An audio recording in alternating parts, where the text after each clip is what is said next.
In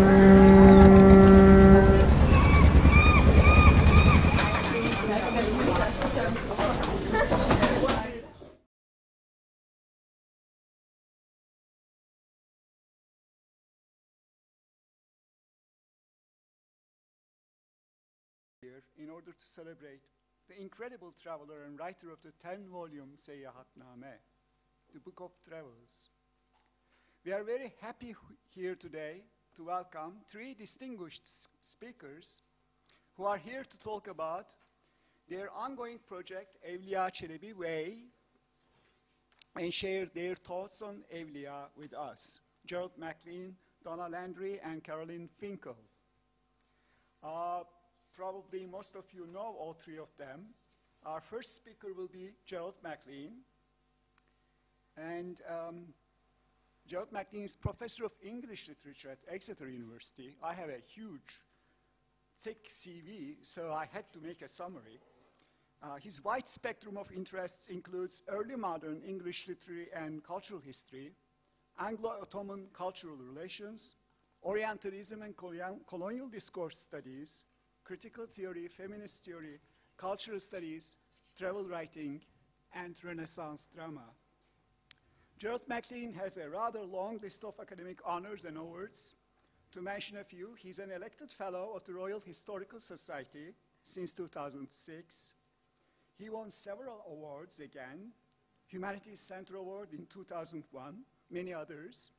He has taught and has made research at several institutions in the world, from Wayne State and Exeter universities to Boğaziçi University and King Abdulaziz University in Jeddah, I found out this morning.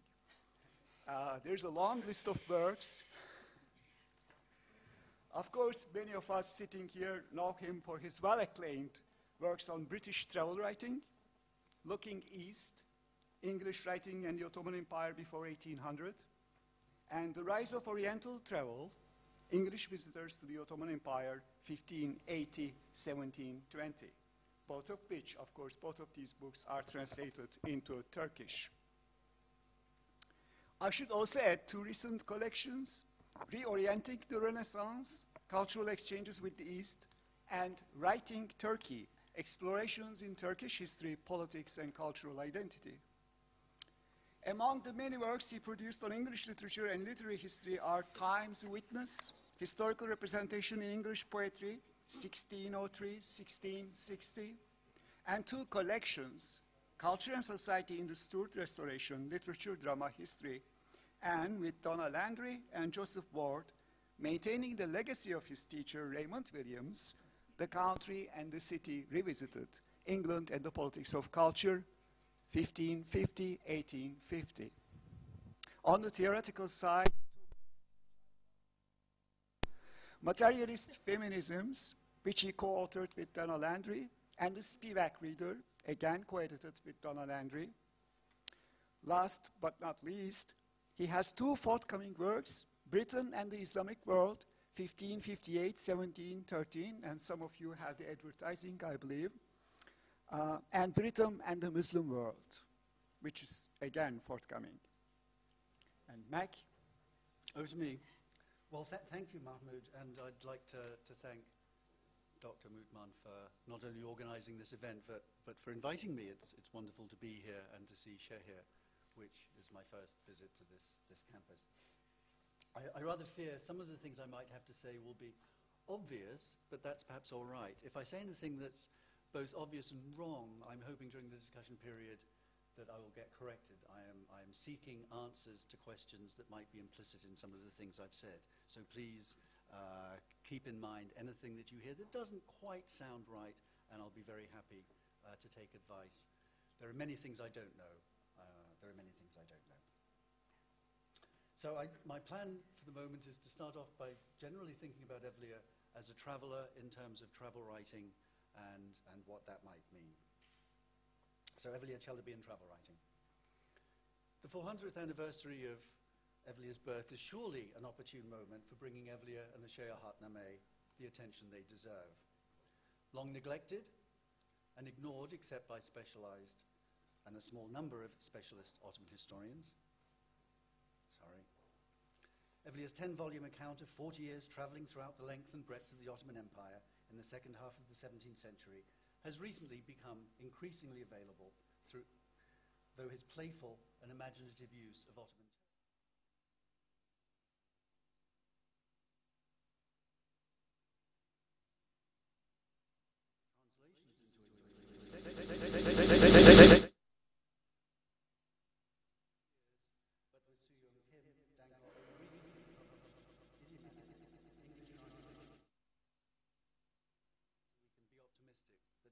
will be becoming better known in the world at large, at least among Anglophone readers.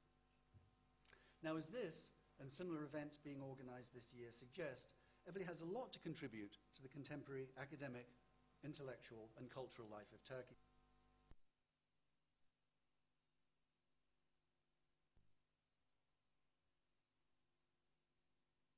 Importance. Let me take a cue, otherwise I will start losing my place. It's surely important that cultural studies should be organizing this particular conference, since the range of Evliya's importance surely ranges beyond the borders of more traditional disciplines. Cultural studies, as I understand it, has always looked to the past in order to understand how it has changed and been changed into what we consider to be the present. Such was the initial and persistent emphasis of Raymond Williams's contribution to that kind of critical and political inquiry that has broadened very greatly since his early work in the field. For some, of course, especially in the US, cultural studies, the sense of culture as cultural history, has faded and focused more on the immediate present, the production of a socio-political critique of the formal, ideological, and aesthetic properties of the contemporary cultural moment, presentism. The historical dimension does not necessarily always disappear from such works as finds itself foreclosed into the last month, the last couple of weeks, or perhaps even the last 10 minutes. But the past never goes away, and as a Russian proverb holds it, the past is always unpredictable. And so it is more important, and simply more than simple arithmetical coincidence, that makes Evliya, born 400 years ago, an important man of our own times. So at the risk of reminding you of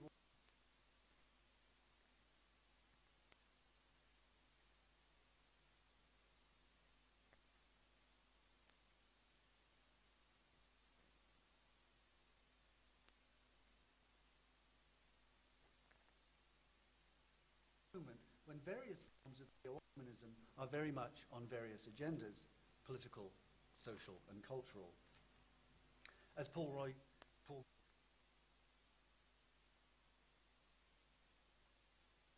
how the imperial and colonial past continues to shape political life, overdeveloped but no longer imperial countries. He's thinking of Britain, of course, but Turkey fits the bill too. So, how can Evliya and the Ottoman past not be firmly on the agenda of cultural studies in Turkey today? I'll return to some of these topics by considering our conference topic, Evliya Celebi, a world traveller, from a number of directions. The importance of the Ottoman past, Evliya as traveller and as writer, the Seyahatname, and what we might mean by these concepts of world literature and by travel writing. Evliya declared himself a world traveller, and in proposing that we should also consider him a writer of world importance, I've rather more in mind than simply adding a section from the Seyahatname to the new Norton Anthology of World Literature, although he's there. And that inclusion is clearly a good thing, though not necessarily unproblematic. While some students at elite universities where world literature is still on the curriculum are being offered the opportunity to read Evliya now, scholars of travel writing, in the West at least, are beginning to realize that not all travel writing comes from the West or was produced by European writers, a view that has held sway certainly in the Western Academy well into this current millennium.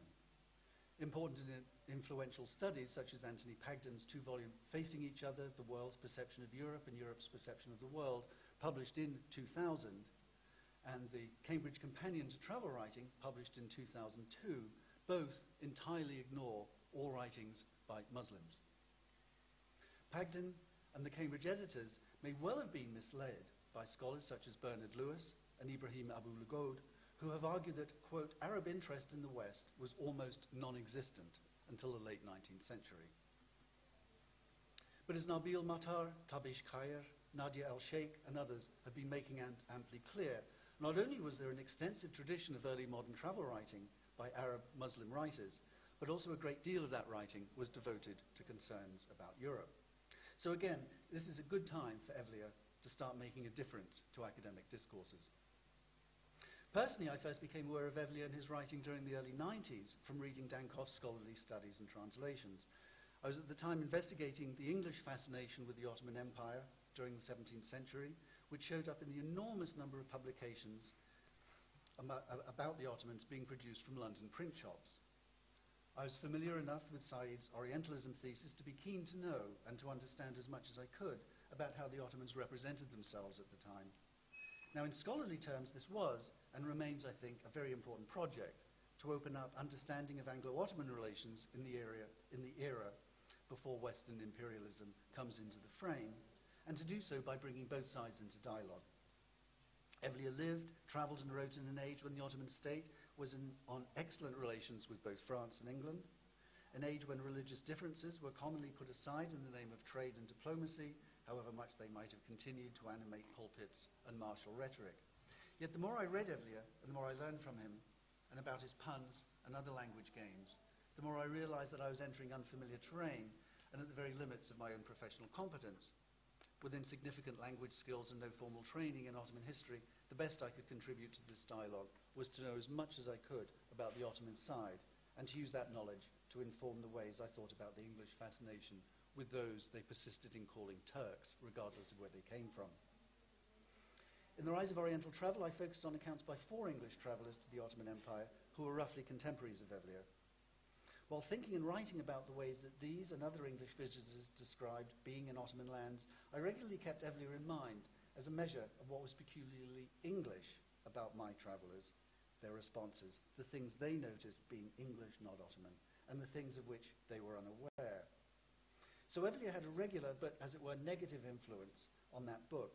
He helped me keep track of how my English writers were representing Ottoman life and society based on his own eyewitness experience, and how theirs was an experience that was invariably ideological and incomplete in ways that were more revealing of different kinds of Englishness than of life inside the Ottoman Empire itself. Of course, Evliya too reported only what he saw and heard, and we cannot expect to find him, for example, documenting and revealing what life must have been like for the pious Catholics living by the shores of Lake Ohrid. But I think it is important to recognize how Evliya's gaze was by no means that of the Western colonial traveller, described by Mary Louise Pratt as the seeing man, whose imperial eyes passively look out and possess everything he sees, and who feigns his own innocence at the same moment as he asserts European hegemony. Evliya had no need to pretend to innocence. He was no outsider travelling into foreign lands with a view to understanding, infiltrating, and eventually controlling local peoples, appropriating their skills, and exploiting their local resources. To all intents and purposes, he was firmly a representative. Is this one not working? It's not working. I'm sorry, can you not hear at the back? I can bring this closer. I think this one is. Is this one not working at all? No. Bring it closer? I'm sorry. Shall I start again? Can the back seats here? If I keep close, I just didn't want to start doing this kind of thing, right? Welcome. So let me just back up one sentence. So the point I'm making is that Evliya himself was, of course, partial in what he saw, but entirely different in different ways from Western travelers, since he was a member, as it were, of the Ottoman polity. What he saw, this one, turn it up. If I get any nearer, I'll be okay. What he saw, heard, and reported was refracted by his position as a member of the Ottoman administration wherever he went. In this sense, of course, Evliya's was indeed an imperial perspective, but one that was entirely distinct from that of those Western travelers described by Pratt during the age of European imperialism. His was by no means an innocent or a passive gaze, and he was already, as it were, in possession of what he saw. Evliya's Seyahatname certainly provides an invaluable source for, and key to, what followers of Cornelius Castoriadis would call the social imaginary that was currently fabricating Ottoman identity. An Istanbulu, by upbringing, Evliya could not help but assume a metropolitan gaze as he traveled far and wide throughout Ottoman lands and border regions, entering contact zones among Albanians, Armenians, Bulgarians, Germans, Greeks, Hungarians, Tatars, Ukrainians. On one hand, that urban experience and metropolitan perspective provided Evliya with a broad-minded understanding of human activities, whether he approved of them or not. Insisting throughout on his own piety and personal abstinence from intoxicants, Evliya nevertheless provides a catalogue naming 75 different intoxicants that were readily available in Istanbul at his time, including tea, coffee, tobacco, wine, beer, arak, boza, opium, hemp, a variety of intoxicating seeds, and hallucinogenic berries. He then tells us, quote, "Although for hospitality's sake I have served all these intoxicating substances to my friends in my humble home, but I have no knowledge of them myself. I swear by God." Here, Evliya loudly aligns himself with what Paul Gilroy has termed the desire to combine cultural diversity with a hospitable civic order as the key to multiculturalism. I'll read that one again. A desire to combine cultural diversity with a hospitable civic order. Not mere toleration of cultural difference.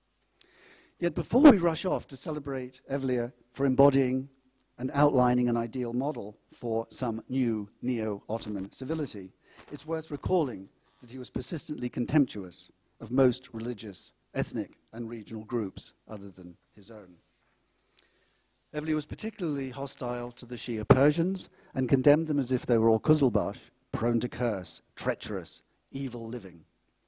He characterizes all Kurds as crude, rebellious, contentious. He calls gypsies all tyrannical, good-for-nothing, thieving, irreligious. He considers the Jews to be narrow-minded and fanatical, and especially offensive because of their separatist eating habits. But Evliya, in line with his urban Ottoman background, was equally scornful of the Anatolian peasantry for being unrefined and crude, though he admitted there were many who were pious. Dankov has usually collected some of the most common of Evliya's racial epithets, notably for people outside the Ottoman domain. I'll list a few here in his English translations. Impure Turks, cussed Cossacks, inauspicious Ukrainians, straying Portuguese, shameless Mingrelians, faithless Germans, fornicating Hungarians, naked Arabs, irreligious Arabs. Now, Dankov insists, probably quite rightly, that these aren't to be taken too seriously. But I take him to mean that Evliya did not really mean that he thought all Arabs walked around naked all the time, or that all Portuguese strayed. And that's probably so, but what Dankov is also pointing to is the way these epithets were also effects of language, of Evliya's delight in coining multilingual rhymes and puns. So he writes of, and excuse my terrible accent, Kazakiak, Russi Menhus, Portugali Dal, Migril Rezil, Erdelia Erzel, Majar Fujar, Almani Bayaman, Urbani Urian, Urbani Bayaman. All the same, the wit of such language games relies as much on the attitude expressed as the play with words itself. And we should perhaps not be surprised that Evliya saw and represented life from a dominant imperial mode characterized by a tendency to casual racism of just this sort, one that can include and specify non-Ottoman Muslims. And what are we to make of his attitude towards non-Muslim and other communities within the Ottoman domains? In Indo-Persian travels in the Age of Discoveries, Muzaffar Alam and Sanjay Subramanian have been exploring the ways that Orientalism was not restricted to Western and European imperial discourses and practices, but can usefully be applied to the ways that the great Eastern empires established, justified, and perpetuated their place in the world. How far, then, does Evliya's Metropolitan Gaze produce an effective orientalization of all peoples, provinces and regions outside Istanbul? What of his own implicit self-orientalization in passages like the following concerning world travel? The Portuguese by sea and the Kalmaks by land are world travelers. There is no part of the world on which these two people have not set foot. These Kalmaks have traveled beyond the world of darkness as far as the New World. Indeed, the people of the New World are reported to be in fear of them. The Kalmaks truly deserve that title, travelers of the two worlds, which is more than ever claimed for himself. So it seems to me that a study of Evliya in the context of Ottoman Orientalism would be invaluable for many reasons and would usefully address some problems of racism, casual or otherwise, that we might find in any neo-Ottoman future. Now, what is important about Evliya is not so much that he gives voice to multiple contrary and even contradictory positions, but that it would be futile to try and find absolute consistencies in the values and attitudes he displays throughout the entirety of the Seyahatnameh, a work of multiple and often clashing generic conventions, as well as empirical observation and personal report. Without expecting us to believe him all the time, Evliya enthusiastically records seeing impossible events. Sometimes he appears before the reader as a bloodthirsty fanatic, at other times as a tolerant liberal. In an imaginary section describing how he joined a Tartar raiding party into Western Europe, Evliya can take evident delight reporting how 10,000 infidels fell captive, God be praised, and my share of the booty was 1 girl, 1 boy, and 7 horses. On another occasion, how, by God's wisdom, in an instant, 3,000 infidel souls were consigned to the fires of hell. Here indeed is the voice of Evliya in his self-orientalizing mode, articulating the Western stereotype of the bloodthirsty and cruel Turk. But what difference does it make that these are fictitious incidents? Yet at other times, Evliya openly admires aspects of Western life and culture and shows a remarkably advanced sense of cultural relativity, a sense that custom and tradition can sanction unusual practices and beliefs, however bizarre and repugnant they might be to a pious Muslim. After recounting the strange and incredible belief systems and habits of the Albanians, Evliya records how they celebrate feasts by getting drunk and going hand in hand with their pretty boys, and they embrace them and dance about in the manner of the Christians. This is quite shameful behavior. It's characteristic of those infidels, Evliya comments, but it is their custom, and so we cannot censure it. Here, as elsewhere, Evliya shows himself to be thinking in tune with the European Enlightenment critique of absolutism, whether in the state or in claims to absolute values and civilization. Evliya recognized and understood how, as Henry Blunt put it in 1634, other cultures, quote, represent another kind of civility, different from ours, but no less pretending. So Evliya often invites us to ponder these big questions by leaving them open in just this sort of way, thereby interrupting any sense that his own imperial, Ottoman and metropolitan gaze was sufficient, consistent, or passive. Evliya distinguishes between the military and the political activities of the Ottoman state and its promotion of Islamic civilization.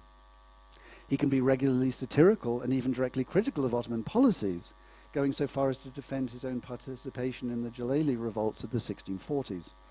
Yet at the same time, a unifying effort throughout his writing is to praise the flourishing of Islam and Islamic institutions throughout the Ottoman domains, most often in their social and cultural forms. Evliya clearly harbored ambitions that were both panegyrical and encyclopedic, to celebrate Ottoman achievements at spreading Islamic religion and culture by cataloguing them. He lists, enumerates, and describes the mosques, the khans, the schools, the hospitals, the soup kitchens for the poor, the public gardens, the bathhouses, the bridges, and other buildings constructed by the Ottomans. Dankoff notes how Evliya is precise and systematic whenever describing the living Islamic monuments of the places he visits. But when it comes to churches or to monuments of bygone civilizations, he tends to omit them altogether, or to fall back on fancy and cliché. So Evliya's tendentious mixing of the precise and the systematic with the fanciful and the cliched, the observed with the imaginary, the real with the fantastic, the pious with the heterodox, all these are signs of his text's openness and inclusivity. The Seyahatname regularly flaunts its own status as writing, generating witty neologisms, multilingual puns and rhymes, accumulating and developing conventions from numerous literary conventions and traditions with exuberance and originality, while charting and recording the current state of the language in regional and other dialect variants. Evliya's account combines magical tales of a kind familiar to modern readers from the 1001 Nights with storytelling traditions found among villagers and dervishes. He further blends these low topics and their typically vulgar idioms together with regular allusions to much more elevated works, the Quran and the Hadith, the Persian classics such as Ferdowsi's Book of Kings and Sa'idi's Rose Garden. Evliya's relation to the great Arab travel writers is less clear, though he clearly writes in a tradition of early travel writing by Muslim and Christian Arabs and Persians that was most often religious or diplomatic in purpose, but also characterized by curiosity rather than simply the achievement of a personal or political ambition.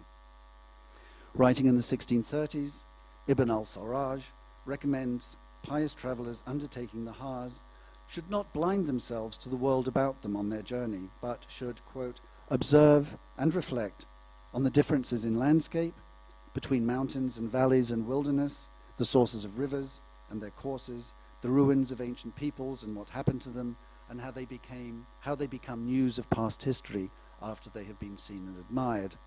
They should also, this is still al-Sarraj, should also observe the difference in peoples, skin colors, languages, food, drink, clothes, customs, and wonders. Now, although al-Sarraj was exclusively traveling for religious purposes, he was, like Evliya, open to new impressions, ideas, observations, smells, tastes, colors, to novelties, and to differences. Now, amidst all these different kinds of literary form, literary influence, and literary register, and amidst the documentary records of the empirical traveler, the wordsmith's artistry flourishes creatively. Evliya's writing shows him steeped in the erotic metaphors of the Persian court poets and adept at the witty word games of Ottoman lyric poetry. Like James Joyce in this and other respects, Evliya delighted in sexual puns and was fascinated by collecting regional terms and euphemisms for the human genitalia. The traveller, he insists, needs to know these foolish expressions, since he might himself be the object of cursing. And such cursing, whether in Albanian or Gypsy dialects, invariably seems to involve what might happen to various members of your family and their various body parts. Now, Evliya's sources for his collection of regional idioms and dialects may remain otherwise silent and subaltern, and his own ethnographic and linguistic exuberance is little excuse for what we might wish to call racist stereotyping. His obsession with collecting provincial dialect words for human genitalia and such like, for collecting and recording ribald tales, curious customs, and outrageous beliefs from the backwoods, as it were, regions where his encyclopedic aim exceeds the simply panegyrical, and the subjects of the Sultan speak themselves for just a moment. These cannot be separated from Evliya's Joycean fascination with exploiting the possibilities of language itself. Now, I want to end by simply making a few bold statements. The Seyahatname is not world literature. It's literature of the world. And by that I mean that Evliya, like Shakespeare, must be considered one of the world's greatest writers. Evliya, like Shakespeare, was a profoundly clever analyst of the world about him and of the people in it. Evliya, like Shakespeare, wrote about what he saw and what he heard, leaving a detailed and graphic record of his times and what the people about him thought, how they spoke and lived. Evliya, like Shakespeare, was a wordsmith who developed the language of his own times in new and exciting dimensions and enriched it with wit and grace. So, 400 years ago, Evliya was born. Now is a good time to put him back on the agenda. Thank you for your attentions.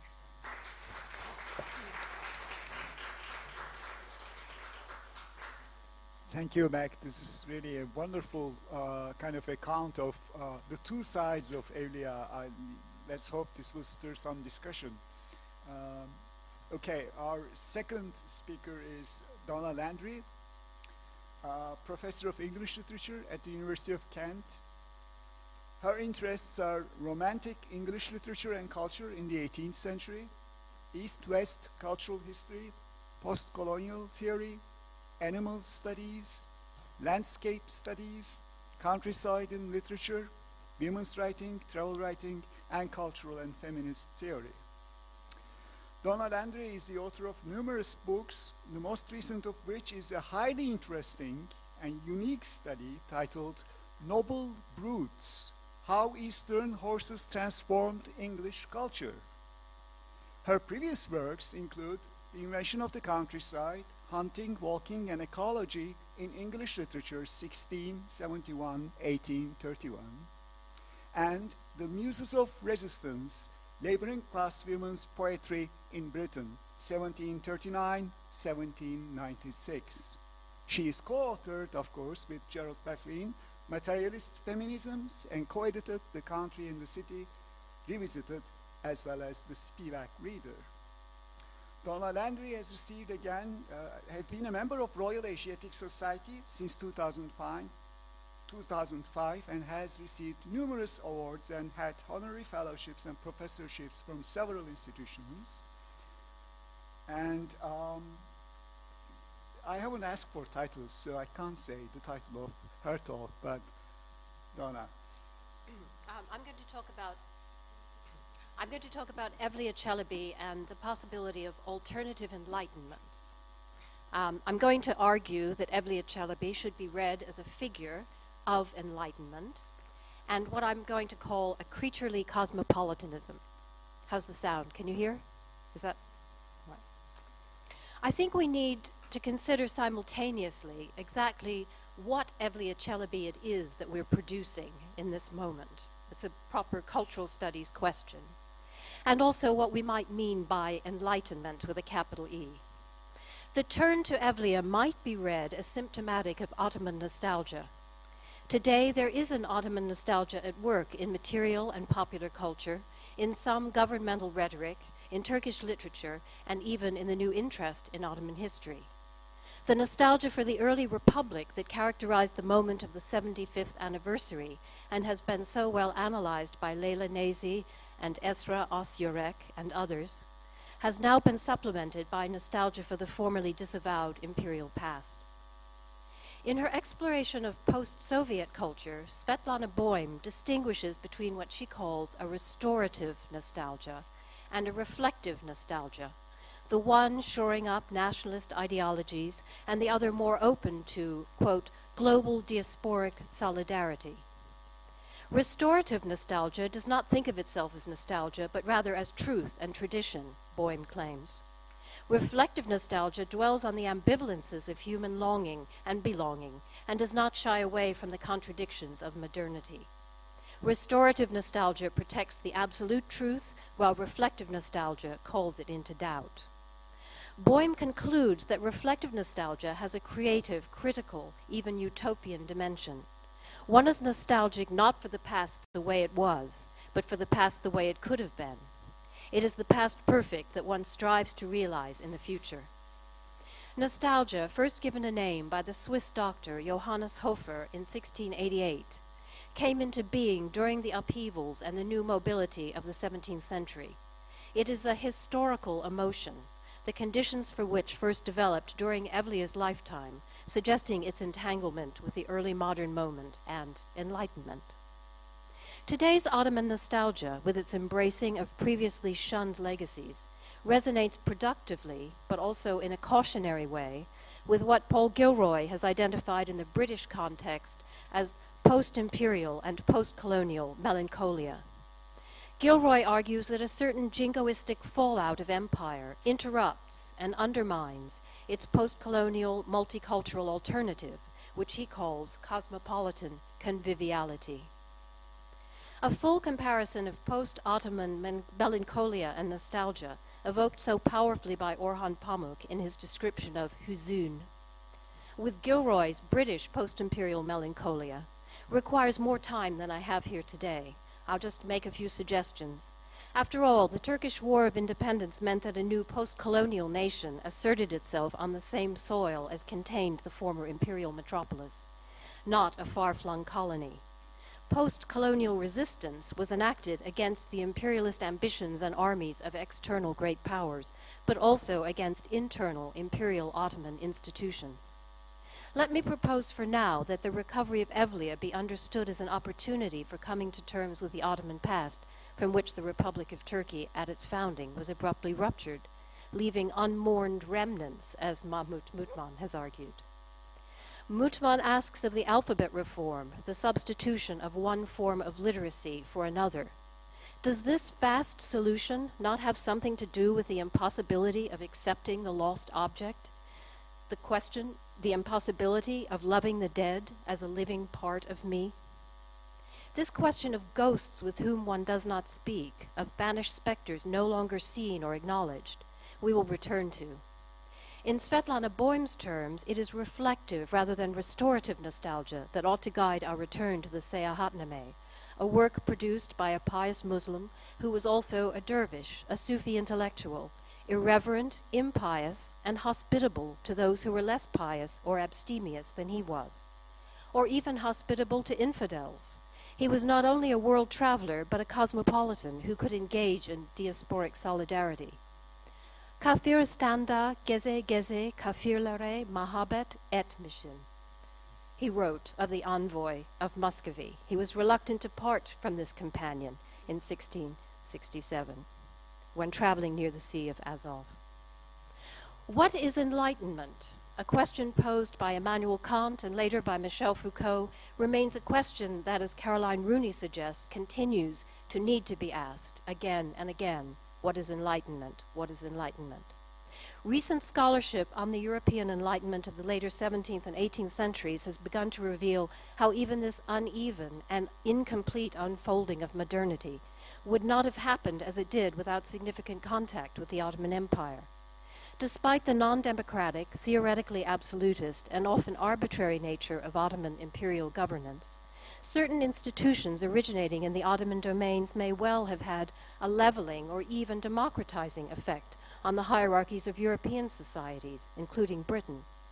Religious toleration, meritocracy, and systems of charity and beneficence were enshrined within the Ottoman Islamic system in ways unimaginable in 16th or 17th century Europe. Concepts of the public sphere and of spaces such as coffee houses in which hierarchies of rank might be transgressed entered Europe via Ottoman example. As the historian of science Stephen Shapin puts it, the Ottoman origins of modernity might make Jürgen Habermas swallow hard, but follow his arguments about the London coffee house, and that's one place they lead. Ottomanists themselves have begun to suggest that the empire's internal dynamics should be seen as more rather than less related to and even entangled with developments in Europe. Usama Makdisi has written persuasively of 19th century Ottoman efforts to reconfigure the Ottoman present and past along Enlightenment terms, especially with regard to religious toleration and accommodation of multi-ethnic communities within the empire. Jamal Kafadar characterizes Evliya's lifetime as part of a post-Suleimanic period of rapid social change and dislocation that fostered a process of self-consciousness and observation at the levels of both the person and the social order at large. Selim Deringil concludes that there seems little doubt that the Ottoman Empire was actually much more a part of world trends in the 17th and 18th centuries than has been hitherto acknowledged, taking a lead from Rifat Abu al-Hajj, who proposes that the Tanzimat era was in many ways the outcome of a much longer prehistory than is commonly assumed. What if one were to read Evliya as in fact anticipating a European Enlightenment project, as a Muslim figure for a new Europe? Among the new configurations of enlightenment within the humanities today are those in which animals mark the spot, refashioning those grand narratives, the narrative of emancipation and the narrative of progress, with an animal face. This refashioning supplants a putatively human version of the Enlightenment, revealing how it might be overlaid with shadowy fellow creatures, who, although unacknowledged, have been there all along. The question of fellow and companion species, of creaturely life, opens up new possibilities for understanding what might be meant by emancipation. The creaturely extends fellow feeling beyond the human. A vision of shared creatureliness reinstates and extends the concept of common humanity, a concept continually jeopardized today in a world polarized by geopolitics, deploying religious and ethnic differences for strategic and profitable ends. As we shall see, this extension of solidarity and the prospect of emancipation to the non-human might be understood to have Islamic and Ottoman precedents in which horse-human partnerships loom large. Early modern Westerners frequently reported the leniency of Eastern treatment of horses and other animals. This closeness and kindness of handlers to their animals was represented in stark contrast to the everyday brutality of European practices. When the English clergyman Thomas Smith arrived in the Ottoman domains as embassy chaplain in the 1670s, during Evliya's day, he was struck by two seemingly contradictory things. On the one hand, he found the Turks to be a barbarous nation, but on the other hand, he was struck by what he considered their excessive kindness, particularly with regard to animals. It turns out that for Smith, the Turks, civilized, self-disciplined, and mindful of their manners, were barbarous precisely because they were inclined to look down upon foreign visitors. We might speculate that the uncouth English were particularly likely to be objects of Ottoman condescension. Smith's hostility to Ottoman superiority was compounded by his astonishment that the people could be so kind to animals. I found the Turks excessively pitiful and good-natured towards dumb creatures, soon putting them out of their pain if they were necessitated to kill them. Smith never appears to consider upon what the Ottoman sense of superiority rests. He cannot begin to conceive of the possibility that a whole society might pride itself not so much on its military might and commercial prosperity and material splendor as upon its ethics or code of behavior with regard to the weak, the poor, the sick, the mad, and other objects of Islamic charity. That a generosity of spirit grounded in fellow feeling, in the capacity for feeling pity and compassion, manifested as excessive kindness towards dumb creatures, might be a mark of civilizational superiority, lies outside Smith's worldview. From the late 16th into the 18th century, within European discussions of horsemanship and horsekeeping, a discourse of comparative imperialisms developed, in which the ways Christian Europeans related to their equine charges was contrasted with the ways in which Ottoman and Arab horsemen related to theirs. These early commentaries by diplomats, merchants, and travelers prepared the ground for later 18th century European Enlightenment debates about kindness as opposed to cruelty towards animals as fellow creatures. The most influential such eyewitness report was by Ogier de Busbecq, Habsburg ambassador to the court of Suleiman the Magnificent.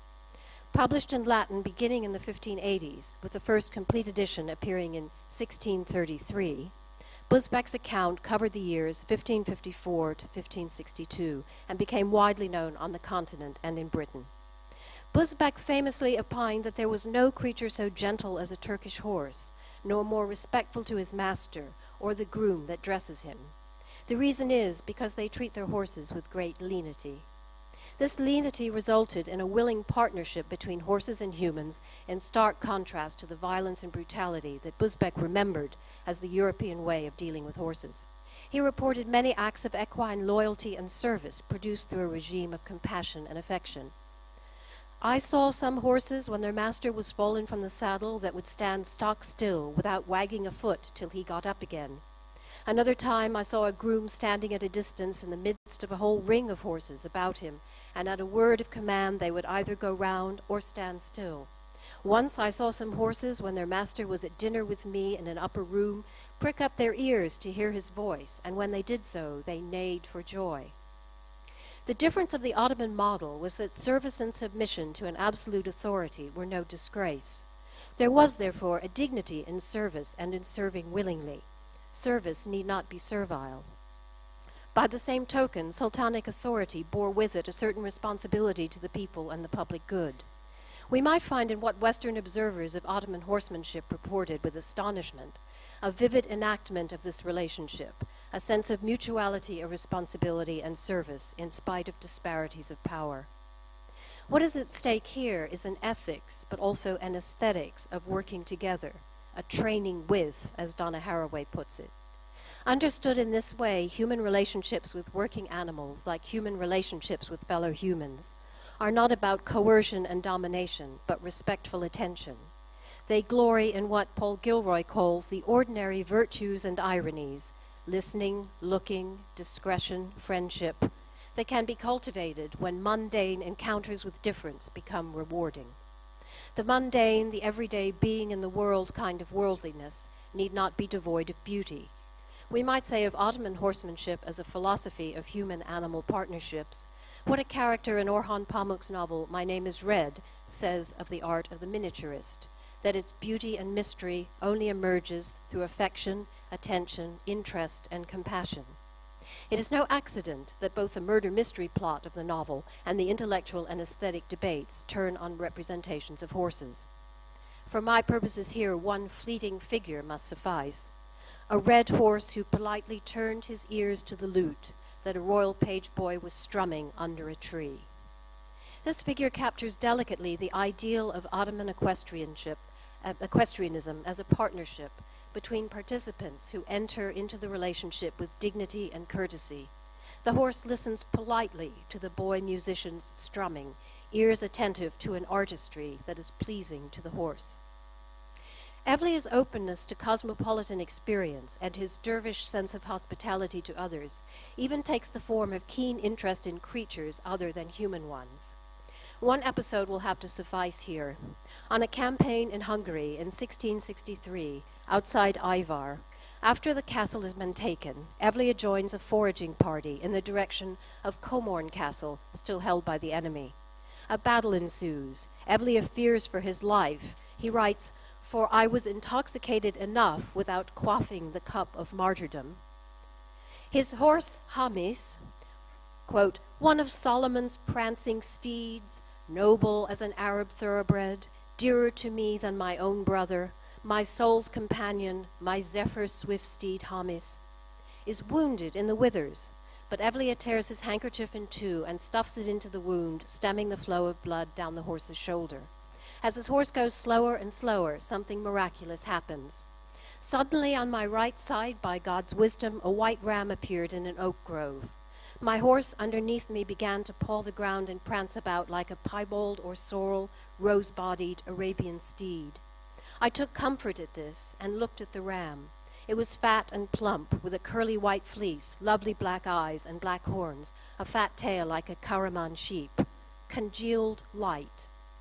It did not shy away from me, but rather approached and seemed to rub against my horse, keeping pace with it. Sometimes it bleated with a sad voice. In my whole life I have never heard a sheep bleat in this fashion. Watching this spectacle, I forgot all the pains we had suffered. It was as though I had found eternal life. My horse underneath me likewise kept up its strutting and prancing. Sometimes the ram ran in front of the horse, looked back to us with a kindly expression, and bleated. I wondered at this mystery and concluded that it was the men of the unseen world who had taken this shape and were guiding us. We both, my horse and I, found great comfort in this, and I decided to follow the ram wherever it led. Both the ram and the horse underneath me frisked and frolicked. I could hardly keep from falling off the saddle. "This is my Lord's favor," I cried, weeping with joy. God be praised, I crossed that raging Vak River in safety with the help of God and no doubt the men of the unseen world. I realized that the prophet Huzur had taken that shape and guided us. By the grace of God and with the blessings of the prophets and the saints whose shrines I had visited in the 7 climes over 40 years of travel, I had escaped from this whirlpool. The empirical and the mystical, the eyewitness and the citational, here combine inextricably in Evliya's account. The ram is a ram, a fat-tailed sheep, closely observed, but it is also congealed light and an emissary of the men of the unseen world. The ram is an animal comrade of Evliya's horse, a bleating sheep, but also the shape taken by the prophet Huzur and a sign of divine favor. Evliya is open to ghosts, to emanations from the spirit world, and to intelligent behavior on the part of fellow creatures. He leaves this episode hovering in the mind on the shadowy, specter-haunted border between the two. So why should we think about horses or even sheep in relation to Ottoman legacies? The Ottoman Islamic origins of an alternative modernity, an alternative enlightenment in which creaturely fellow feeling and human-animal compassion figure large, might make us, like Habermas in the Ottoman coffee house, swallow hard. But if we follow the arguments about kindness and leniency, mutual respect and mutual service, that's one place they lead. As we engage in a critical and reflective nostalgia in relation to the Ottoman past, remaining open to Ottoman legacies and what they might teach us, we should remain open to the strangeness of Evliya's text as well as its salutary familiarity. One way to counter race and race or racist thinking is to work towards a creaturely cosmopolitanism. Thank you.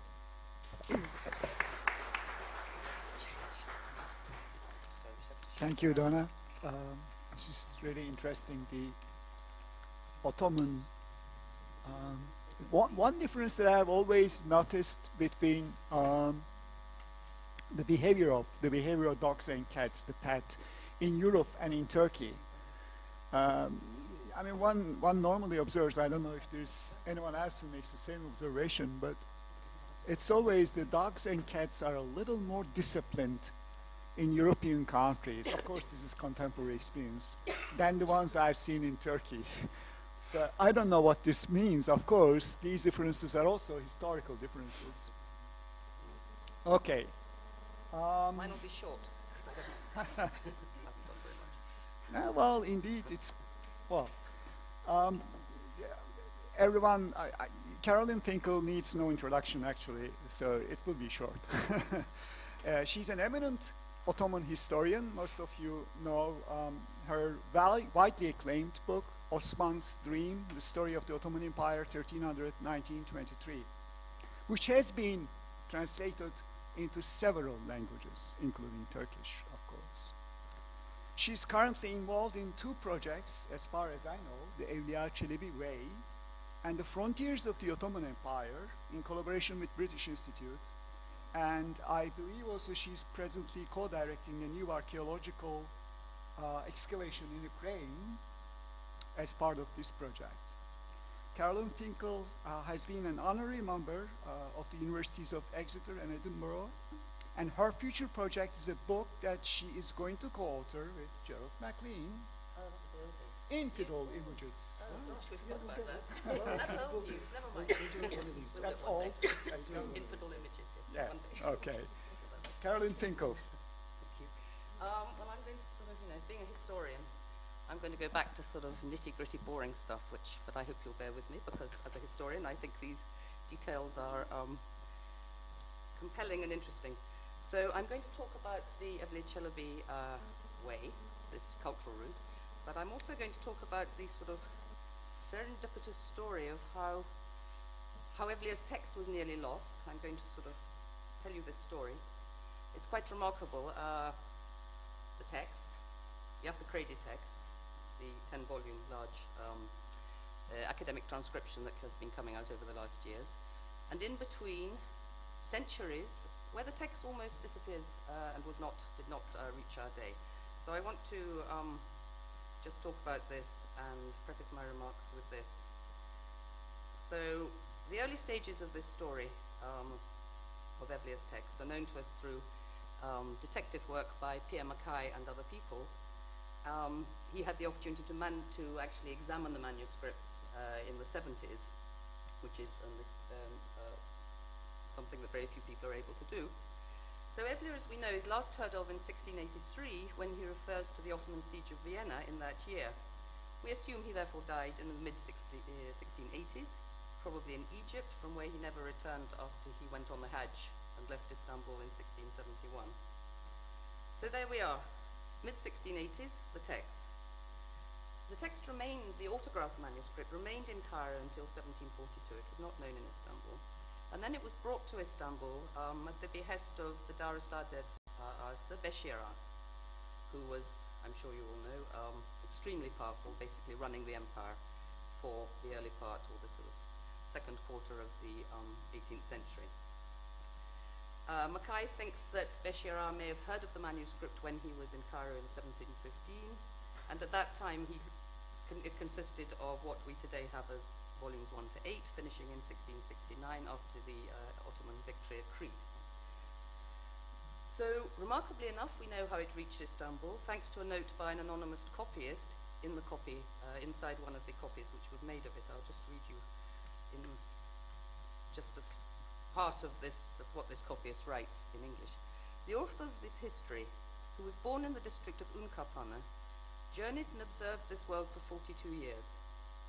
He set down what he had seen in the form of a history, but the work remained in Cairo until 1155-1742, when it was sent as a present to the Kızlar Ağası Hacı Beşir Ağa, who portioned it out part by part to the men in Galatasaray and set them to copying it. He goes on a bit more, and then he says, the book is a very charming historical work, but it does not have the organization of other histories. Still, if you consider it fairly, it is a pleasant thing, such as the chroniclers might do. There does not seem to be anyone else in Istanbul, who's writing in the 1740s, who knows about the book. And last summer, this other person who does, Rakim Effendi, wanted to buy this book, this copy, by making the man who wrote inside the cover. He wanted to buy this copy. Written out in this style, the copy takes about 50 days. So to copy the whole Sehir apparently took 50 days, which is sort of interesting, since we know that it's 2,400 folios or thereabouts. So Mackay has much to say about how the Sehir was composed. Let me just quote this, which is quite nice, because really we don't know how it was composed. It was composed at the end of his life. This is Mackay's version. I see a copyist at work here, hurriedly transcribing notes selected by Evliya from what must have been a trunk full of paper scraps. I would propose, writes Mackay, that the entire main text and many of the marginal notes are the work of a ghulam, scribbling away under Evliya's direction, copying sometimes from dictation and sometimes from Evliya's notes of hand. So this is probably not all Evliya's work. There are apparently two hands here, and this is what Pierre Mackay has to say about it. Okay, at this point we leave Mackay. The Sehir, several copies were made when the manuscript came to Istanbul in the 1740s. But basically, some people read them, I suppose, but if you look at other manuscripts that were printed under Mutaferrika, and so by Ibrahim Mutaferrika and his press, the Sehir was not one of them. The first time that the early volumes were printed in Istanbul and in Bulak in Egypt, the famous press in Egypt in the 19th century, was in between 1843 and 1862. Prevailing idea at that time was that it was an entertaining fairy tale. So there we have it. We're about the mid-19th century. Then there was another lull. This book, which we all today think is such a great thing, at that time was not very highly rated, it seems.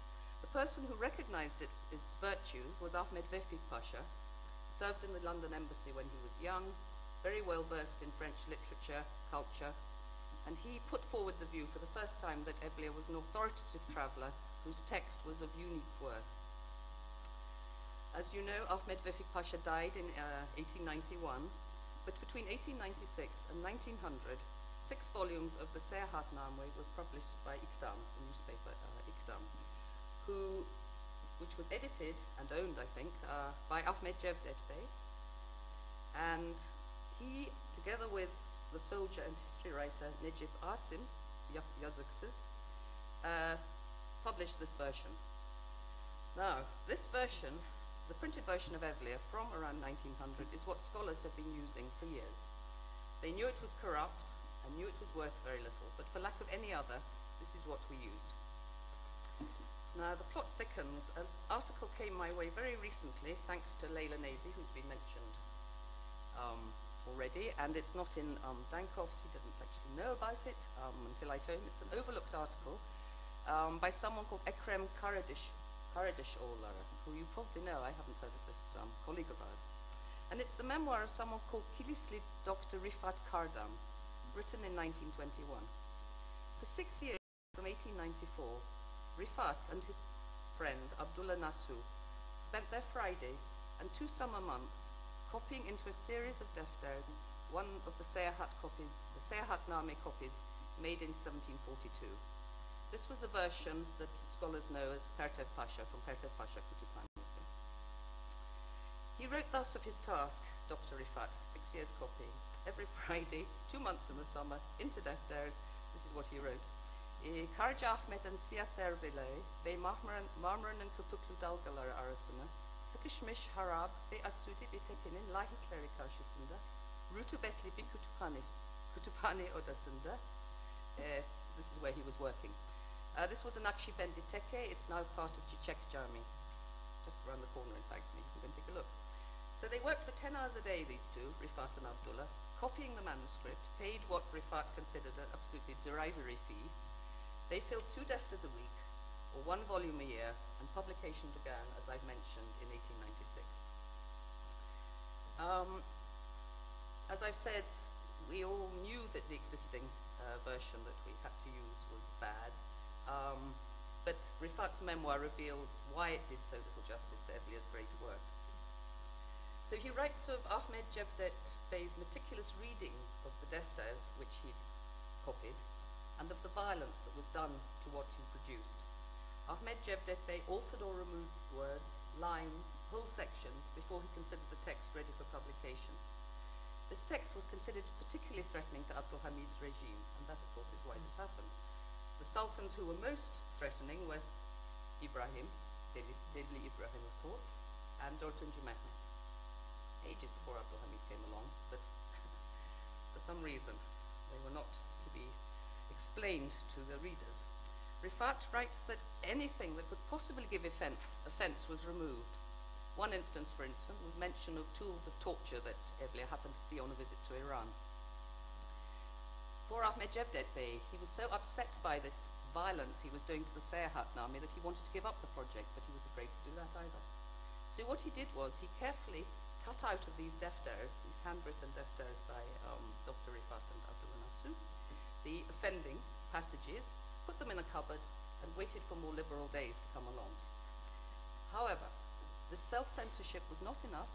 One day, of course, the Zabita turned up at Iqdam. They raided the place, they seized all these defters that had been copied by these 2 guys, and parts of the printed version that had been published so far. That was the end of their efforts. They could not continue with their transcription, and Ahmed Cevdet's silence was bought with a payoff, some Tasmin article. So we waited a very long time for the Yapikredi transcription, and this story I find, I mean, it was touch and go. We nearly don't have Evliya. Thank God we do. It's a miracle it made it to today.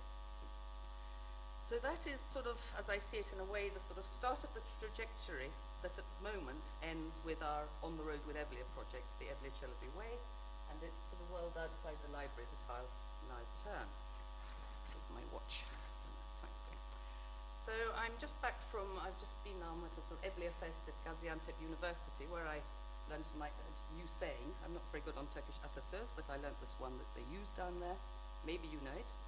Gezen güzel olur, oturan gazel olur. Gazel, of course. I don't know, is it in, I looked in Red House, it wasn't there. It means the leaves that fall down under the trees and rot away. Do you know this saying? No, I guess it's not current in modern Turkish. It's a Gaziantep saying.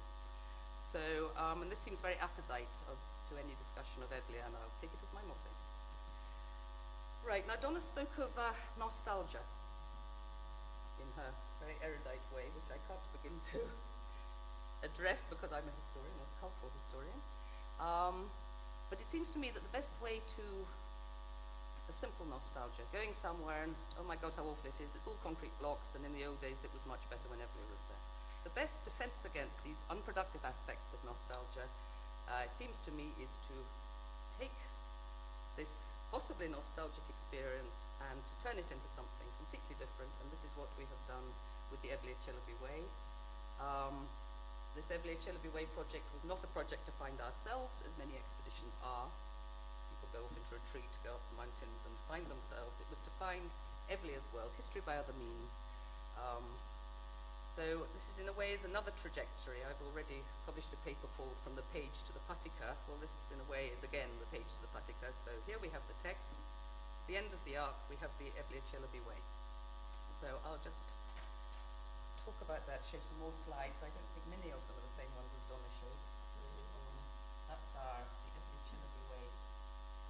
Oh, yes. Yesterday I was in Afyon with Mehmet Kalpakli and various other people. I'll come back to that in a minute. And Evliya, of course, didn't have a beard. But all these representations, we're going to have to take that beard off him. This is serious. He says that he doesn't have facial hair. Yes, I mean, so I now see him, after having listened to Mehmet, that he does have a very bushy beard there. Anyway, this was the route we took on our, since they haven't mentioned it, my friends and colleagues, 7 horses. last three riders are brilliant horseman friend Ercihan Dilari from Cappadocia, and a German photo journalist from, well, something like that, anyway, from Der Spiegel, and the Canadian friend. So there we were. In September 2009, we started out, and this was our route. It's Evliya's 1671 Hajj route, the first stages of it. Couldn't start in Istanbul, of course, because for obvious reasons. So we started at Hersekköy on the southern shore of the Gulf of Izmit. Dilovası, Dil, of course, means tongue, but the tongue is on the south coast. It's the peninsula sticking up, which has Hersekköy on it. This is now what's happened. This is Evliya Celebi way is one of these Turkish cultural routes. You can see in the bottom right-hand corner our logo. I'll come back to this too.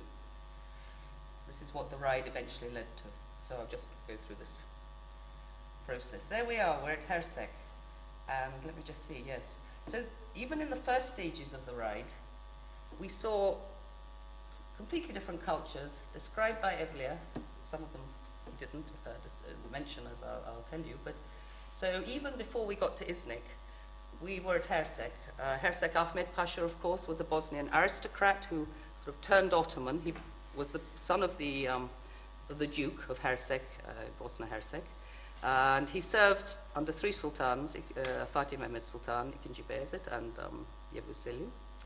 His mosque and his hammam, his turbe, still survive at Hersekköy. But these are only some of the elements of the Kulliye which Evliya describes. He went there on at least 2 visits, because it was a very important crossing point into Anatolia, rather than going, all the way around the Gulf of Izmit. If you wanted to go to Bursa, for instance, you would go across at Dil at Hersek. Hersek also was the site of the city of Helenopolis, which was built by Constantine, Emperor Constantine, for his mother Helen, and sort of done up and made much more spectacular by Justinian. Now the only remnant you can see is a sort of little bit of an aqueduct. So there, we start at this site, which has this very long history, spectacular stuff. There's the mosque. And then we go to Çoban Kale. Well, for early Ottoman history, late Byzantine history, this is a very important site. It was one of when the Ottomans were conquering the area. This castle features very prominently in Aşık Paşazade or any of these chronicles. We passed Valide Köprüsü on the Yalak-Dere. Valide Köprü is not certain which Valide it was built by, possibly Turhan. Interestingly enough, Evliya doesn't mention it. He mentions Çoban Kale as a lair of bandits and a trap for shepherds, and it was just a very dangerous place in his time. Valide Köprü, Ottoman bridge. We pass a Roman obelisk hidden amongst the olives north of Iznik, built in, I think it's 79 AD, in memory of a Roman governor. So just within 2-3 days, we pass these monuments for completely different cultures. Interesting enough, Evliya doesn't mention Dikilitaş, despite the fact that it was a major konak, menzil, for the Ottoman army. Suleiman stopped there, we know from his campaign diaries, when he went on the Baghdad campaign in 1534. And closer to Evliya's time, Dörtüncü Murad, in 1638, the campaign which the famous set piece of the guilds, the procession of the guilds, he was on his way to Baghdad, and his army camped here. So it's, again, it's something that tells us something about Evliya, about the way the Seyahatname was composed all those years later, that he doesn't mention this site, which you would think would have had great resonance for him, because it was, of course, under Murad IV that he entered the palace. Now, just some landscapes. These headings are in Turkish, so it's easy enough. We went horses. You can go anywhere. Along rivers. Fantastic. Harder when you're walking. Up mountains, if you see on the left there, there's Lake Iznik down below. We were on a pass, which Evliya talks about as the site. Was it this one? Or I don't think it was that one. The site of the battle where Selim killed Ahmed in the struggle for the throne before 1512. He killed his brother Ahmed. Ottoman historians, in my opinion, don't really get out very much. We sit in the archives and we read the chronicles, and yes, we know about this internecine struggle, but we can't even begin to visualize where it happened. We know it was somewhere near Yenişehir. Evliya points us to a possible place where this battle between Selim and Ahmed, which was so important at the time, took place. We went through forests. We like this photograph down on the right, the habit of painting electric plants, you know, around Istanbul with cute little curtains and Ottoman-style things. Well, here they've got a Caribbean scene, which in the middle of the Fort Bilmem-Neyda, Domaniç Dağlar, I think, as far as I can remember. We went through arable land. There's the Sheh Lahana, and there's the something else the horses are tucking into. Through orchards, where if we saw them, the villagers, the farmers, would offer us food. I mean, they were so generous. It was just extraordinary. Donna has talked about horse sports. This is Girit in Uşak, more Girit. Rafan, that's either the winner's parade or one of those things at Bursa. More Rafan. The kids were so delighted to see us. Some of them they called cowboy. They hadn't actually seen a horse, I don't think they'd seen. I don't know, what is it that young kids in Turkey watch on TV where there are horses. Pouring out of schools to see us. We let them put them on the horses and led them round, and then they smiled. Again, another school, you can see the horses' ears there. So these photos were taken by all of us. It's really, really difficult to take good pictures when you're on the back of a horse, or even if you're standing on the ground, trying to take pictures of horses, because people move around all the time. So all the time we're asked for photos for, I don't know, dergi, mergi falan, and it's absolutely impossible to find good ones, so they go and get something off the web and pretend it's us, but that's fine too, because more kids with their mugs that Kütahya Porcelain gave us. Donna showed you a bit of this picture. Horses behind. Did you show that one? That's the, this is, Erhan Afyon Junan Kayan Babası, who's the, or actually I think yes, his wife comes from Kızderbent, which is north of Iznik, and they all poured out the Muhtar and the local notables. The Halk, of course. The Halk were a big part of this. Kütahya Atlı Spor Kulübü, examining the teeth and other parts of the horse with these guys, Raffancis, who kept their horses there. Women's furrons. Actually, there are quite a lot of these in villages, and indeed I was in Afyon the other day and I found there are a few more. It's a very common thing. I didn't know about it. They take it, I'm sure you do, because you're Turks after all. Women coming in and taking turns to bake their bread 24 hours. Yenişehir, asking the way in the middle of the town. It's a nice town, you can ride through it. And they're kind to the Roma too, because in İnegöl, you're not allowed to take horses into town because they accuse the Roma of stealing the, I can never remember the word, the manhole covers, and I can't remember what the Turkish is, it's rogar or something. So they won't let them in, it's a French word. They won't let them in, but in Yenişehir they welcome horses. There's lots of Roma, and the Roma, of course, are one of the main repositories of horse culture in Turkey. Here we are in a village called Yenice. All the men are outside, and all the women in the kahve. Meals. At our camp, we camped in the evenings, and they brought us all this stuff. It was very humbling, I must say. Asking the way at a village, north of Kütahya. We got very lost after this. You can see he's got a sort of defter in his hand. I don't know what he's called. I should. It's very embarrassing because I can't. Osman Amca, Abi. And he actually drew a map, and he showed us the way, and we got lost. And we were up on the top of this mountain, 1,400 meters, getting dark.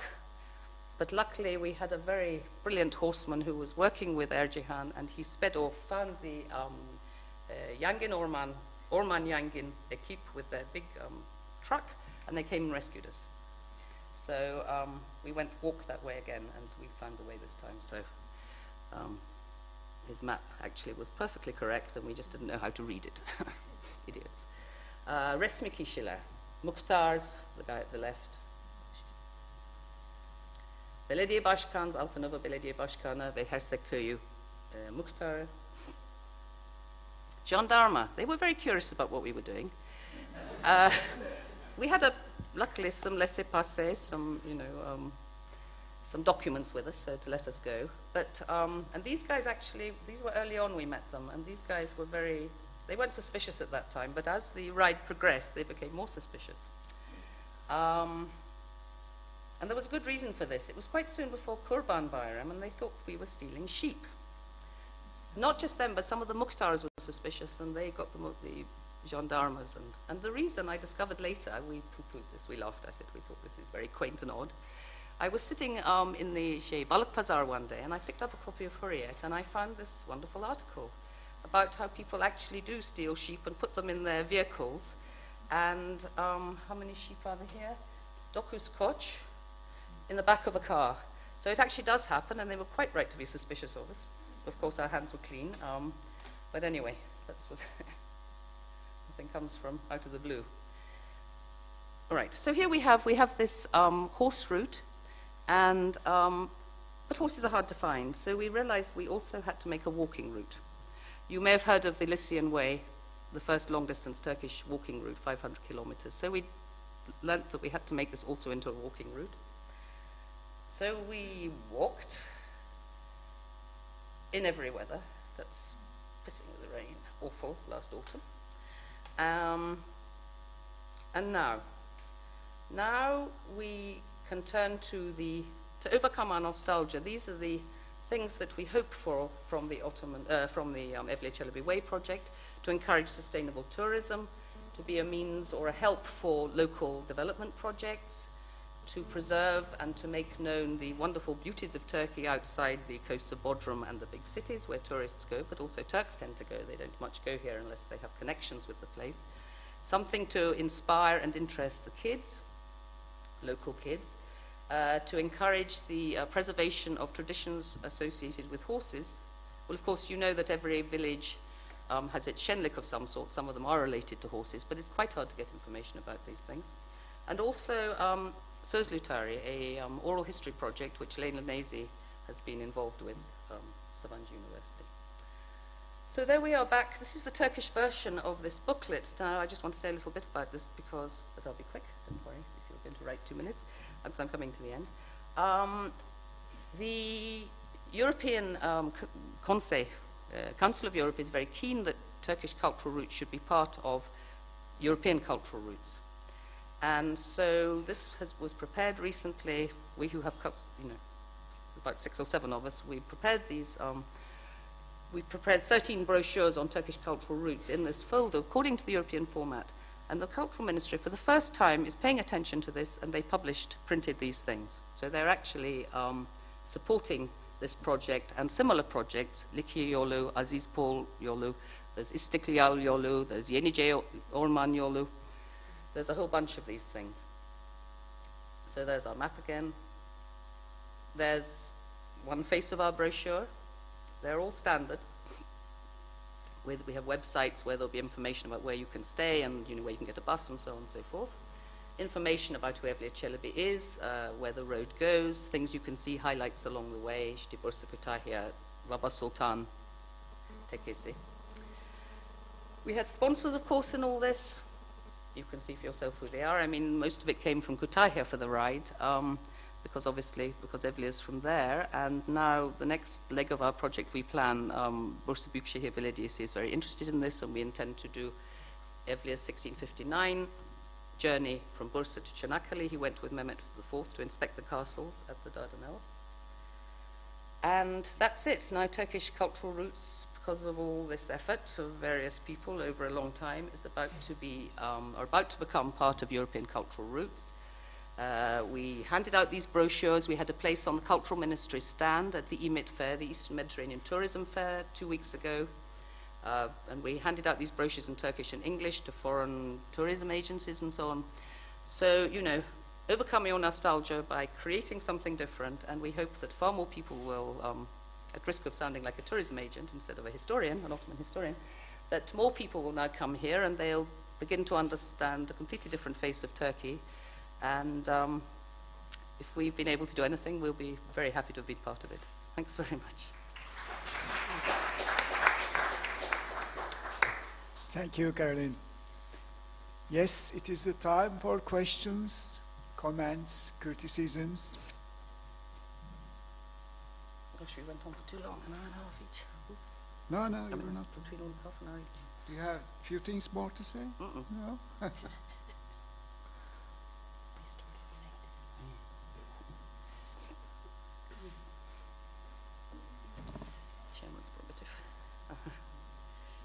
Buyurun. Mikrofonu galiba şey yapmamız lazım.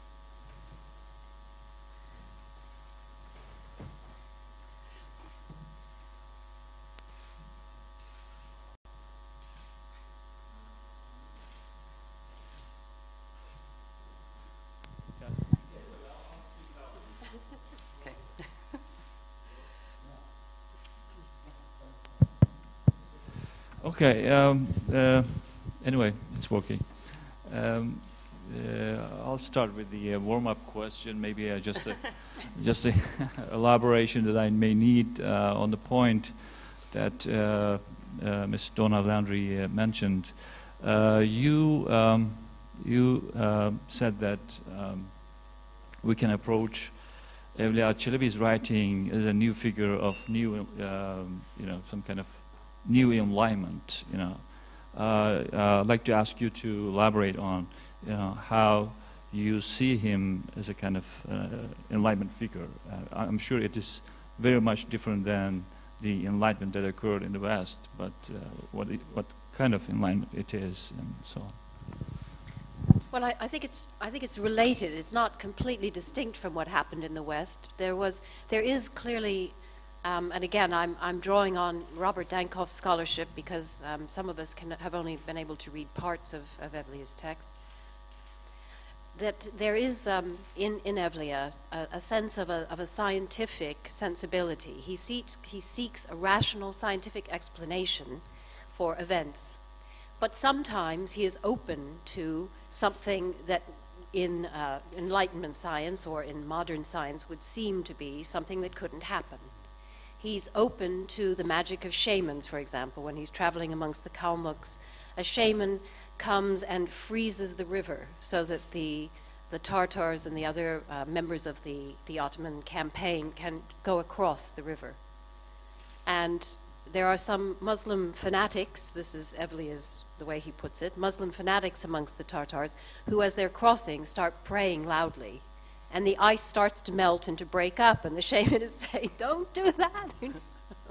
So there is Evliya, amazed by the shaman, but having described how he's performed the magic, which involves some excremental rituals. It's, again, one of those body or excremental moments in Evliya. He records this as something that happened, and his explanation is that this is the magic of the shaman, which clearly can be countered by too much piety. It's inconvenient to be praying at this moment. One should simply go with the flow. So, I mean, there are plenty of Western Enlightenment figures who similarly combine what we would take to be empirical evidence that can be tested within the degrees of rationality or the regimens of truth of the time, rationality, reason, etc. And some are more open to the mystical than others. I think Isaac Newton was interested in the Kabbalah and interested in certain mystical things as well, and who could be more of a figure of the British Enlightenment than Newton. So in that sense, the Enlightenment is not so different. In the sense that there were many European figures who were more skeptical of religion, particularly of organized religion, than Evliya seems to be. That is another difference. But Evliya, too, is pious, and yet he does seem open to other people's difference from himself. He doesn't even seek to impose on his friends a more abstemious relation to innovations or intoxicants. So this notion of toleration, if you like, I think is an important Enlightenment legacy on both sides. If that helps clarify at all.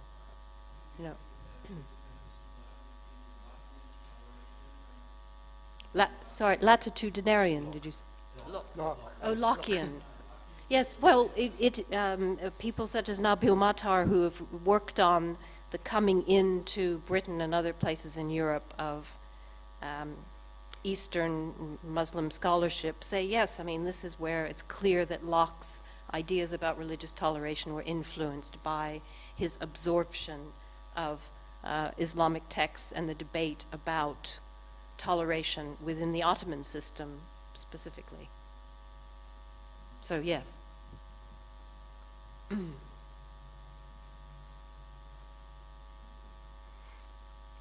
Thanks.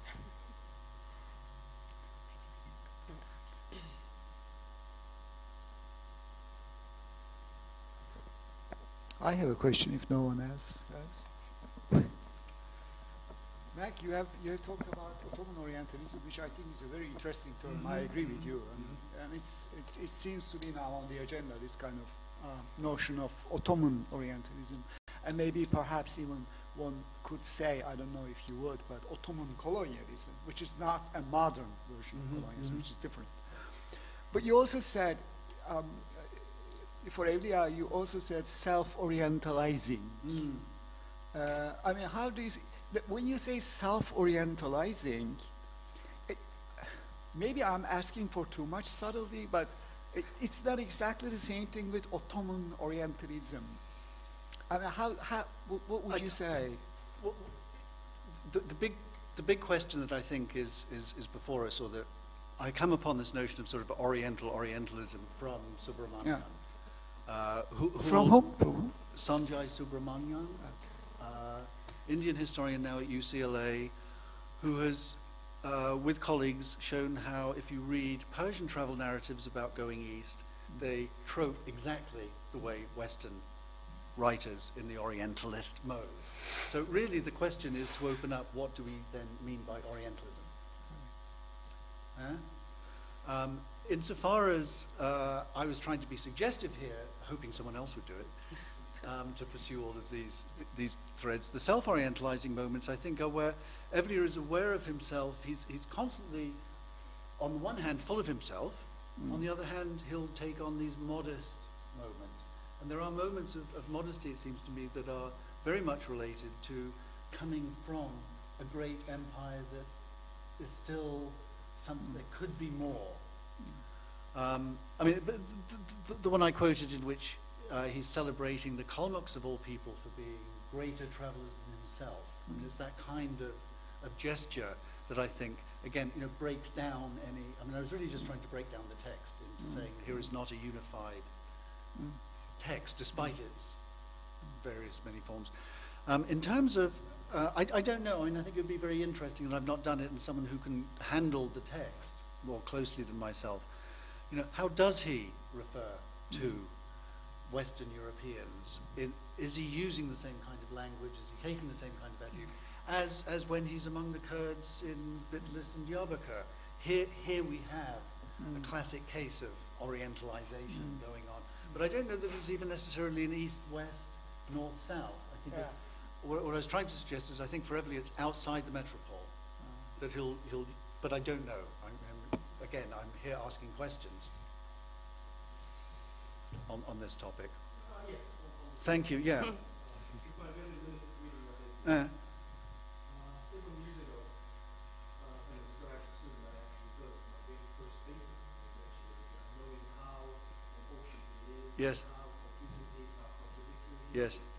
And I particularly looked at this notion of these measurements. Yes.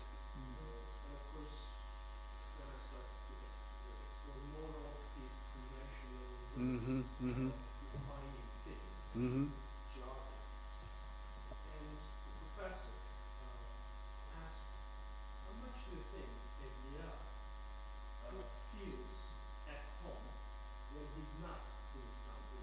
In other words, when Evliya goes out of Istanbul, how much he feels, he's still part of Yes. his culture. Yes. This question, who's an Ottoman, is Yes. still an Ottoman word. Sure. Sure. Virginia Aksan, her colleague, for example, are going to organize a conference next year in Canada. I'm not sure about this question. On their conference, orientalizing others, even within their own, Yes. I would say, vicinity, very close by areas, is visible. But I think it's still work, need to be done. Because when you, for example, read Evliya's Balkan travels, there are some very particular adjectives, what have you mentioned. But when he travels to East, for example, you can see, different ones. So, in other words, we definitely need an inventory. Yes. Yes. Exactly. Thank you. Language. Yes, Stankoff is groundbreaking with his color and his own Yes. language of Evliya is one. And the second one is, and this is from other readings of similar sources, Yep.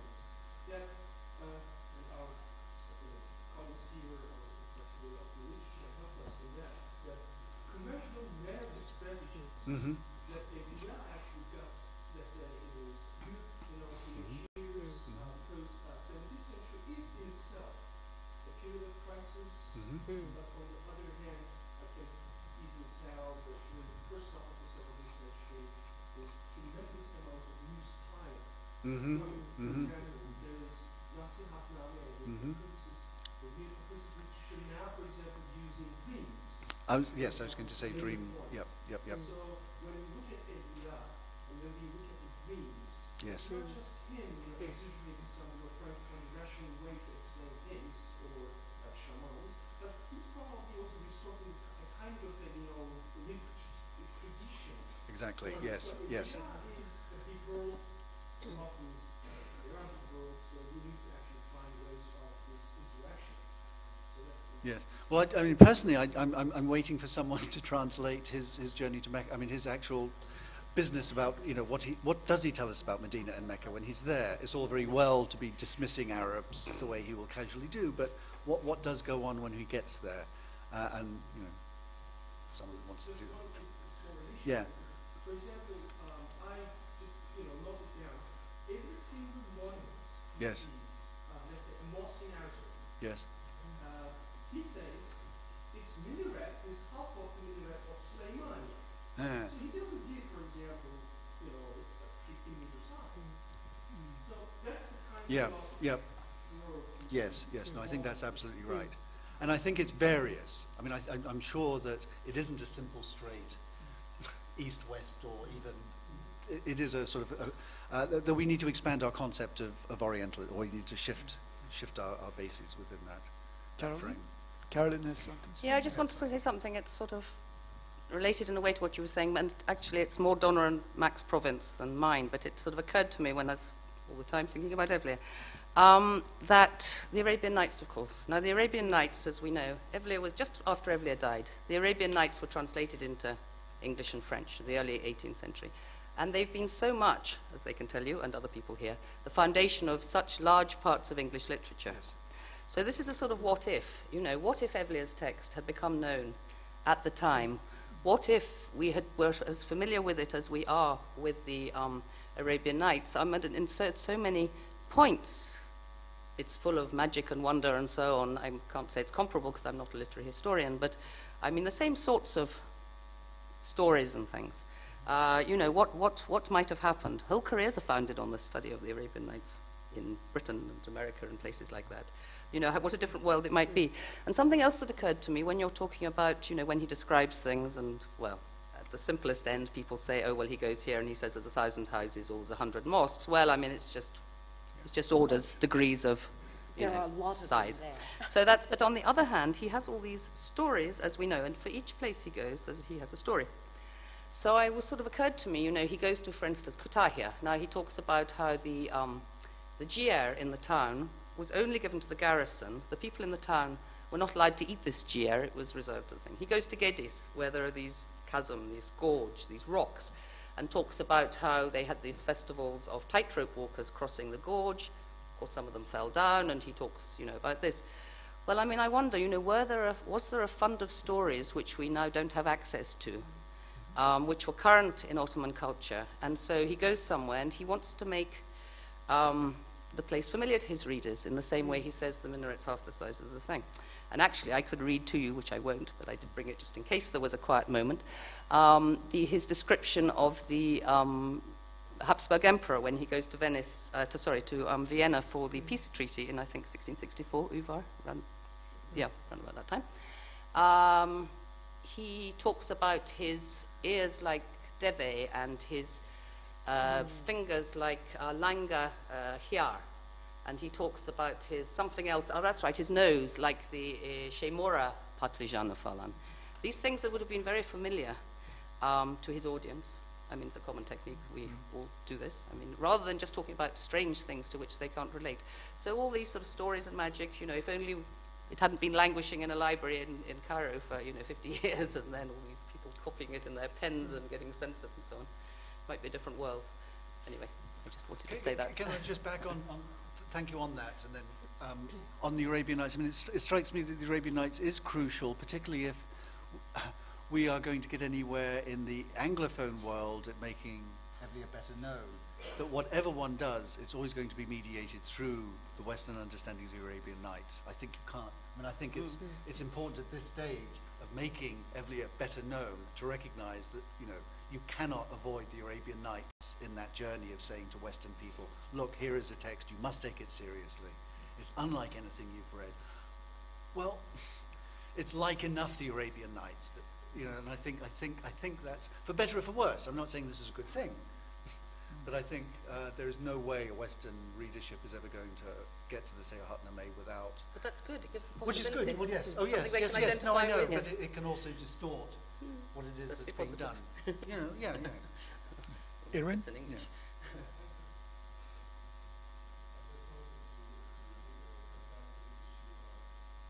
Yeah. Sure.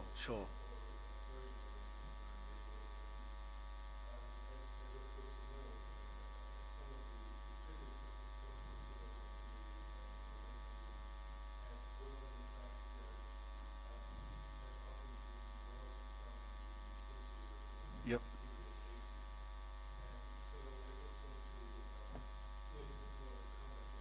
Mm.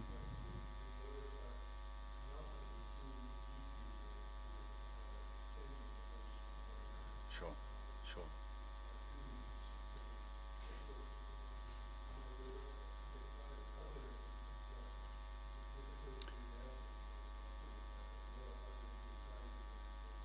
Mm-hmm.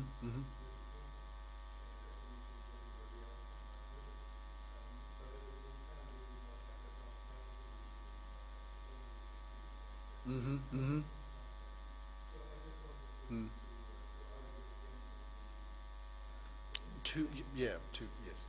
Well, I mean, the problem, of course, is on the one hand, people will say, oh, we don't need to worry about that at all because, we don't do Orientalism anymore. And one is constantly sort of battling against that. We can forget it, that at least in some parts of the academy I live in, they, will ask, are you really taking science seriously still? Oh, sure.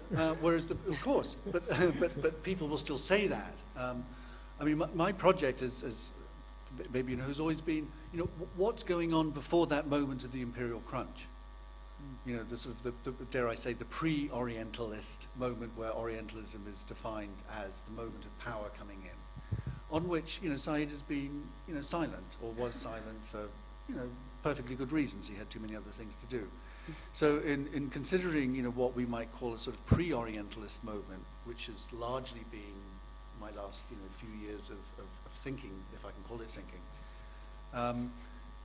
there are any number of strategies that yes can come across above socioeconomic particularity, backwardnesses, certain ways of, if you will, othering, certain tropes within othering that are quite different from from other kinds of othering. I mean, in particular, I think Evliya is interesting because he is in that position of at least nominally identifying himself. Dankov sometimes says he's writing for an Ottoman elite, which seems odd given that he has no audience. He says that. Yeah, there's a couple of throwaways in which Evliya is a gentleman, not a member of the elite, so that he's sort of pandering to a projected taste among an Ottoman elite. So that positioning of the voice, which is crucial in site analysis, as you know, I think that's at least one place, where one needs to keep one's eye very sharply tuned. But no, I think you're right. There's a point at which, and I think Subramanian, Sanjay would burst out laughing and say, well, of course, we're all Orientalizing everyone all the time, including us. That there's a certain way in which you can expand the concept, just like, sex in Freud. If everything's sex, it's nothing, But no, thank you, you're right. Actually, I want to ask a question relating to the self-orientalism. You mentioned also relating with the Donna, what Donna says about the cosmopolitanism. Do you see that the self-orientalism, what do you think about his self-orientalism, about his culture or his I mean his vicinity, I mean the people who lives in his vicinity, that this self-Orientalism or this kind of Orientalism or creating a stereotypes or constructing such kind of stereotypes among the Ottoman nations or whatever, what you want to say. It's a kind of a practice of exclusion. Oh, well, or how it's contradicted with his understanding of cosmopolitanism. Because it's if creating or constructing such kind of otherness or practice of exclusionary practices, so on and so forth, if this self-Orientalism goes like that. And well, at the beginning of your speech, I think, so you told about the impact of this kind of things to today's current politics, so on and so forth. That's why this is not a well-organized question, but just to bring the mind. Stimulus for a conversation. Donna. The cosmopolitanism comes from a position of strength, and I mean, I think we've all characterized Evliya's sense of cultural superiority when he travels, which is harder for people now to get their heads around because of the whole history of, as Said defined it, Orientalism. But in Evliya's moment, you have to reverse the poles. So particularly when he's in the Islamic world, he feels that he is a representative of this great power. And even when he goes to Vienna, he writes, for example, in Vienna, something extraordinary happens. A gift to the emperor is made, a horse that had been ridden by a Ghazi, etc. And the horse breaks away. I mean, this is Evliya's story. When the horse sees that he's being handed to infidels who are not wearing Muslim clothes, the horse freaks out and kills the grooms and rushes away. And in the end, the horse dies as a martyr in the square, falling where the previous soldiers and horses had fallen in the siege of Vienna during Suleiman's time. So again, it's one of those stories. So the question of difference, if you like, exclusion, we are not them, we are ourselves, is certainly there. But at the same time, there are these phrases about, this is how they do things. It's how they do things. We don't do that, but, it's how they do things. We want to know how they do things, and maybe there's something good about it. He sometimes comments that this is different, but it's good. It works. It's in a hospitable way. It's a question of a different regime, maybe of hospitality. Yeah, I mean that the passive tolerance or active tolerance, you mean? Dankov has an article about this, which came out in the recent Evliya Celebi, most recent big conference before Evliya Celebi's year, edited by Nuran Tezcan, called, I can't remember what it's called, something like Ayıp Lamak something or other. Anyway, so he addresses this point when he says it's Ayıp, it's not Ayıp, Ayıp Maz, I can't pronounce it because it's in Evliya speak. Ayıp Amayız, Ayıp Lamayız, whatever it is, however he writes it, we can't criticize them, as Donna said, we can't censure them, they do things differently. He has many instances of this Ayıp business in different contexts in the Seyahatname that Yapi Kredi published last year, which explains his attitude in some ways.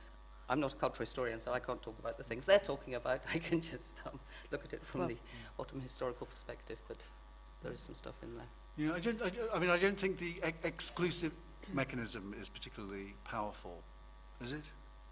It doesn't seem to be. That's what seems remarkable. Not at all in what Dankov says either in this article. Yeah, I mean, that seems to be not the case. It's more of what, if I might just paraphrase what Dankov says in this article, it's more about what is acceptable within the societies in which he is at that particular time. Whatever it is, I don't know, women going out in the street. If it's acceptable to, in that context in which he finds himself, then, you can't ayıplamak it. Okay, so that's, it's not him looking out on the world, and it's my view, and we can't do this. So he sort of breaks it down according to the way Dankov sees it. Yeah. Nor despite his piety is it my view which is the correct one because I know the truth. which again is why I think he's sort of an interesting figure for this sort of, you know, how rethinking the Enlightenment, because on the one hand, he knows the truth, but isn't necessarily, he knows a truth, you know, and is sort of happy with that, or has a sense of truth that isn't necessary. So I think that's right. Could I just pick up on one thing? One of the ways that the Arabian Nights was received by English writers, such as Coleridge, Samuel Taylor Coleridge, he thought that the fascinating thing, and he'd read these from a child onward, was that they didn't offer pat moral lessons. He read the Arabian Nights as opening up the experience of reading to certain mysteries and certain ethical questions or moral dilemmas, if you like, that the characters and situations pose for the reader, rather than shutting things down, as he would say, you know, in the English way, in which this is the truth, this is what, you know, I'm preaching to you from the pulpit. These stories opened up questions that would make readers think about certain really, you know, knotty ethical problems. And so when he first was trying to write poetry, he thought he would do this. He wrote The Rime of the Ancient Mariner, which may not seem like an Eastern tale, but if you read what Coleridge wrote about it, he was trying to tell a story. He has the sailor who tells a story endlessly that poses these ethical questions. It was not understood. The poem was not understood by his audience. So later on, when he was a bit older and tired, he wrote a moral gloss in the margin to try to spell out what the poem might be about. So he abandoned the project of trying to write these kinds of open, ethical, investigatory narrative that he thought he'd learned about from the Arabian Nights. And so he thought this was how Eastern fiction worked. He read, besides the Arabian Night, other Oriental tales, which were very popular in England. But this was how he, as someone who was a philosopher, in a way, as well as a writer, thought they worked. So I think that's also important in terms of the reception of the Arabian Nights and what the putative reception of Evliya might have been had his text been available. If there is no other question, we can close the session. If you have further questions, actually, you can ask them while you're having your cookies, tea, or coffee outside waiting for us. Okay. I would like to thank our speakers and all of you for being here today. Thank you. Thank you.